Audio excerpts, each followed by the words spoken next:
I was going to say, this is like what they do in Vegas. The man needs no introduction. Dr. Jonathan Tripp in studio with us this morning on News Radio 1310, Yep. KLIX, and newsradio1310.com. Who is that guy? Yeah, Bill Colley with you as well. And I do want to point out if you've got a comment or question for the doctor this half hour, 208-736-0300. It is called Better Health with Tripp Family Medicine, a slogan being life's too short not to feel good. And you don't want to feel poorly when you're on vacation, which is a little bit of what we're talking about this morning. Yeah, because vacation is way too short. Yeah, So you don't want to I know spend that. you don't want to spend your time being sick or recovering from something you could have avoided. So we're going to talk about travel medicine, and the title is "Know Before You Go," because a lot of us will, stay locally and kind of keep that all figured out, but others of us leave the country, and there's a lot of fun destinations that aren't too far away, whether it's Mexico or farther south or going over to Europe. There's lots of opportunity, and it's a lot of fun. I've been blessed to get to the point in my life where I don't have little kids, and we can go on serious vacations. And I've taken up the new hobby of scuba diving, and boy, that was a lot of fun. And so I'm going to tell you some experiences that we've had relatively recently in places that we've gone to. And it all starts with traveling on the airplane. And you get on the plane and you think everything's great until you become a germaphobe, and then you realize, holy cow, I'm surrounded by stuff that could get me sick here while I'm on my vacation. So I'm going to give you a couple of quick hints. This is true almost anywhere you go. I don't care if it's, you're traveling from here to Pocatello. The the travel illnesses are common because we get casual with what we're doing because we're just having a good time and kind of letting go. What the main, if I can give you one thing to do, wash your hands just before you eat because most of what we get sick with, we put in our own mouths, or nobody in the rest of the world picks their nose, but or we pick our nose and boom, there it is. Now, you've got some families, of course, mom makes the sandwiches while you're on the trip. But most people, when they're on vacation, eat out a lot more. And you don't, and maybe that's another reason to be washing those hands is because you don't know what's around the restaurant. Exactly. I'll give you the example.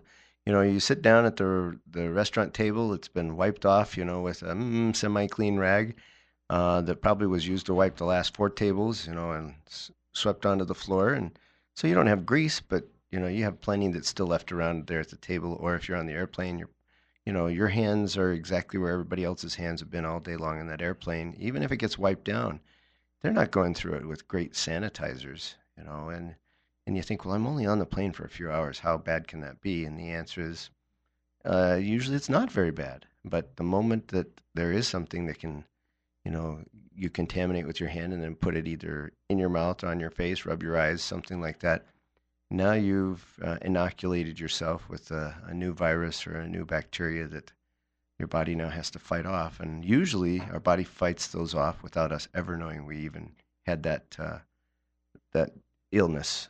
So for the most part, your body does just a great job. So this is not about being paranoid. This is really just taking some basic steps to say, how do I make sure my vacation is a good time? So washing your hands just before you eat anything is a great beginning. Um, we're going to talk a little bit more about what foods can be easily contaminated. But if you're especially out of the country, but really anywhere, if you will wash fruits and vegetables with a mild, diluted soap and water solution, you're going to get rid of most of the trouble that you could get from fresh foods. You can't really control the environment where you buy prepared foods, but you can, try to say, hey, is this reputable or not? I'm famous for loving the street vendors. I grew up with them in the Philadelphia area, and when I served a mission in Venezuela, we ate from street vendors pretty regularly. But there's a difference between the street vendor I saw, that just everything looked unkept, unclean, and Yes, so did yeah. they. And the street vendor that was, pretty well put together. Their cart was shiny. The packaging they used to hand you the food was all nice and clean and relatively dust free. So I'm not saying all street vendors are bad. I love taco trucks, so don't get me wrong there. But being a little bit picky, a little choosy is not a bad idea, especially when you might pay the price of being sick for several days and in bed and missing time. Um, so let me kind of go with the plane scenario. My wife, we go to Hawaii. We have all of about a week there, and she spent the entire time sick with upper respiratory and bronchitis, trying to recover from what we think she caught on the plane on the way there. So one little trick I learned, and this is not proven by studies, but I think has a real good track record for our family, and that is a little Vaseline, just about first knuckle up the nose before that plane ride catches a lot of stuff that you would otherwise breathe in and adhere to your nasal passages, because that's where most viruses are harbored for colds, is in the nose. So that's one. How to We'll, avoid upper respiratory and cough cold stuff. we'll get back to that discussion in just a moment. Dr. Jonathan Tripp in studio with us until 9 o'clock this morning. We're at 42. It's 8:40. Bill Colley as well. Better Health with Tripp Family Medicine on KLIX.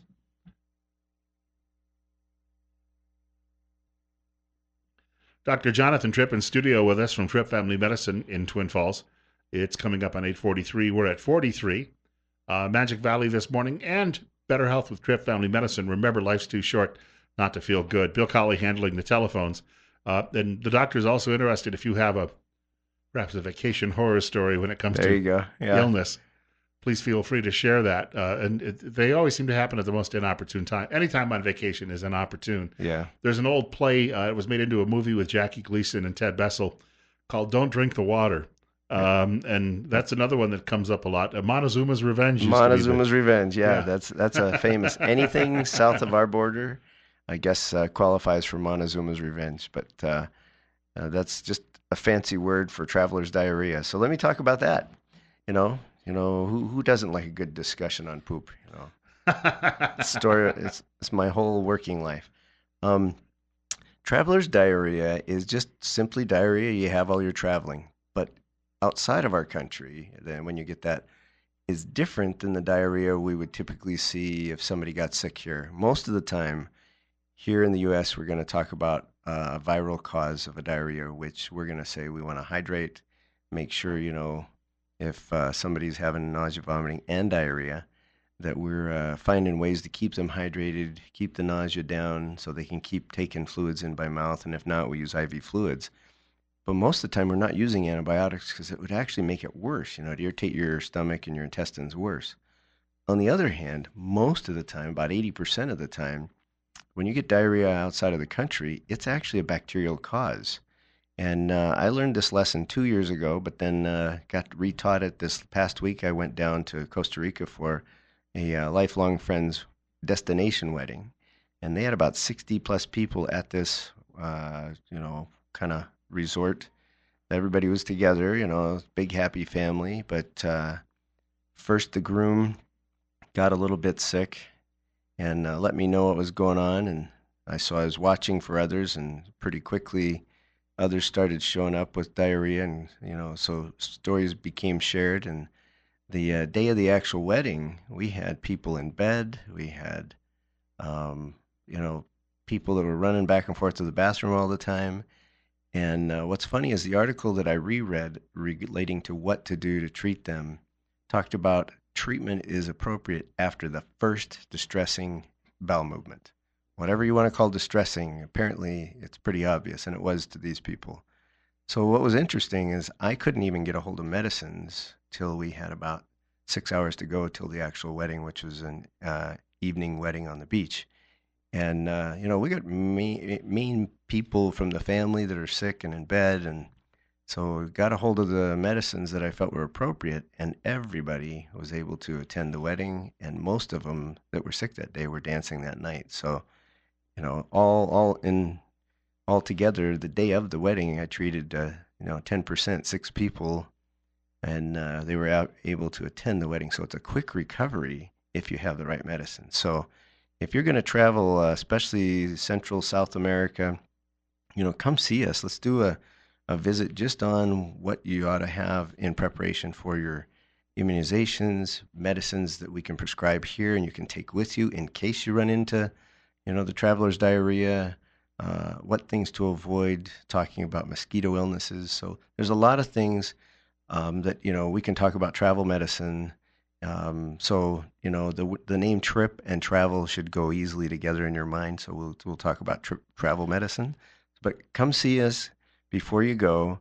I will just give you a difference. The medicines that I used for these people probably would have cost here in the U.S. about $10, to have them treated. Maybe for all together, I might have spent 50.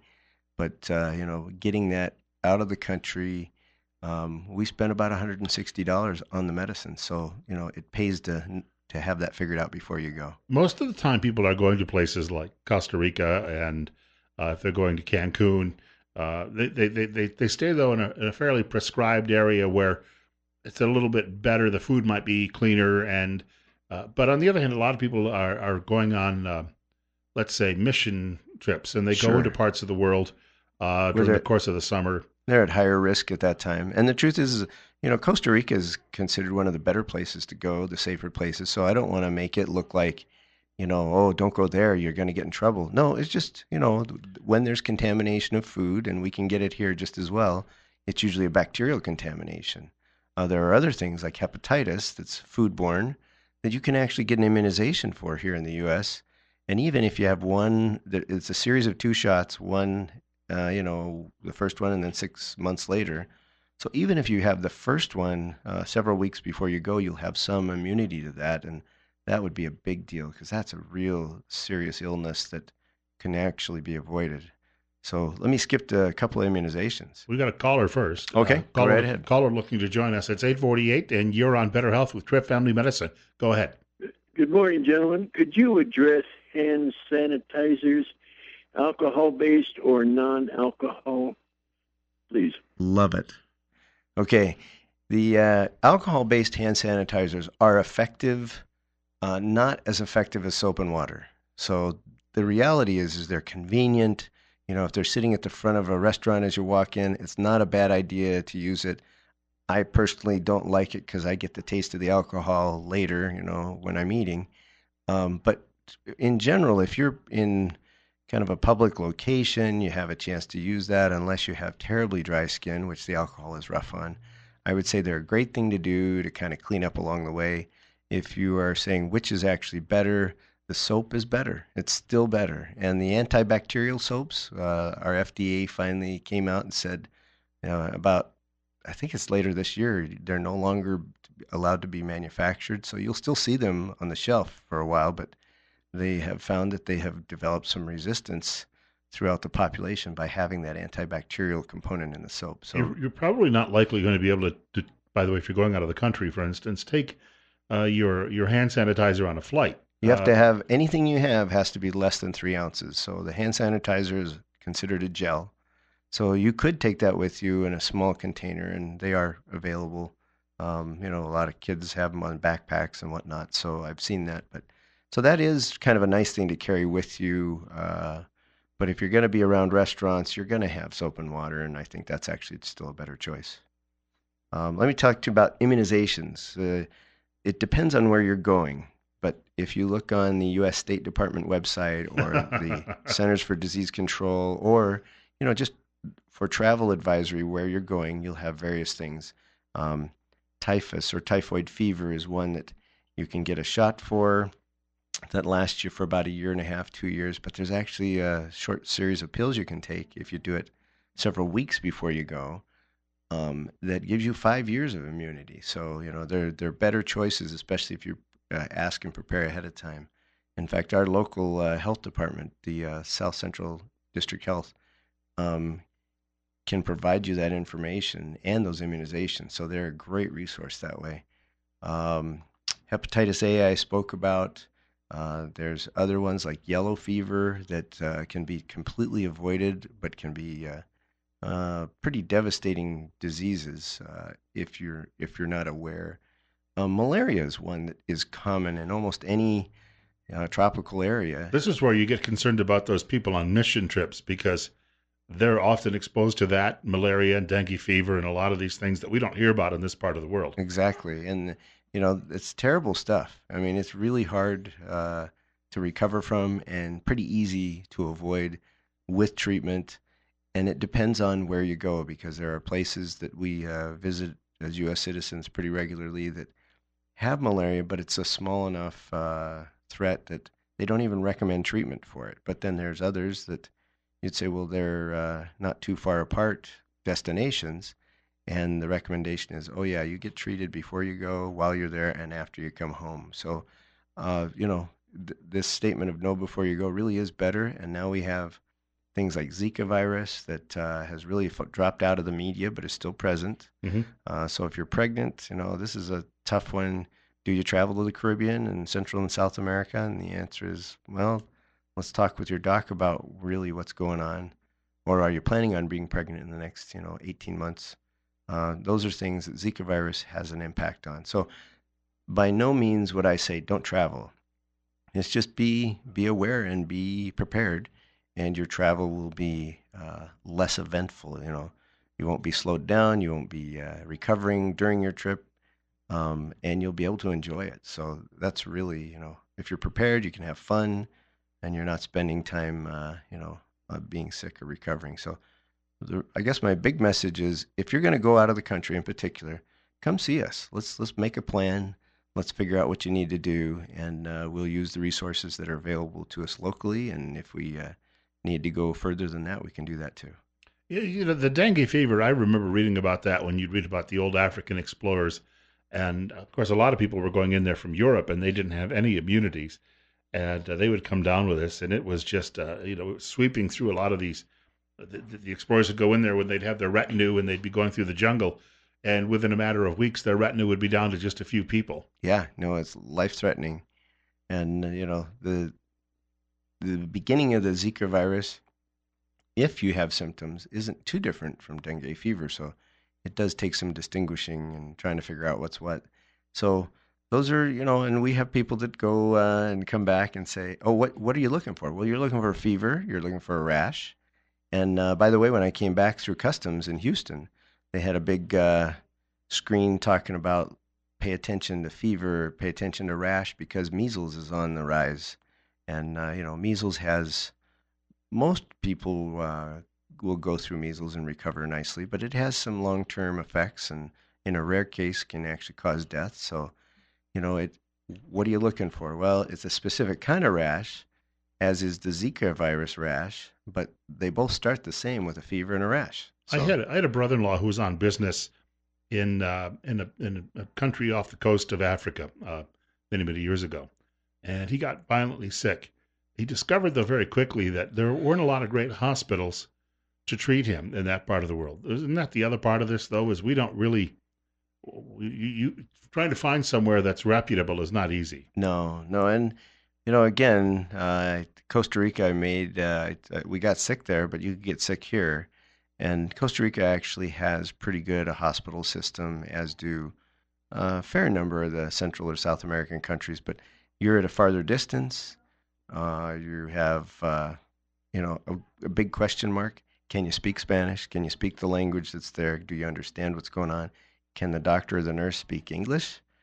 So a lot of what ifs that you're trying to avoid. Then maybe you consider travel insurance, because if you need to be transported out, that gets really costly. And so I'd recommend somebody look at that before they go on one of these trips. But the answer on that is it's just preventative medicine. If you can prevent what could happen, let's do it. Why would you want to get to know their hospital system? That's not part of my vacation plans. Right. Because as I say, there may be some in the larger cities, some very good hospitals, but trying to figure out. I don't know that there's a 5-star rating in your travel guide. Right. Yeah, not a whole lot that way that I know of.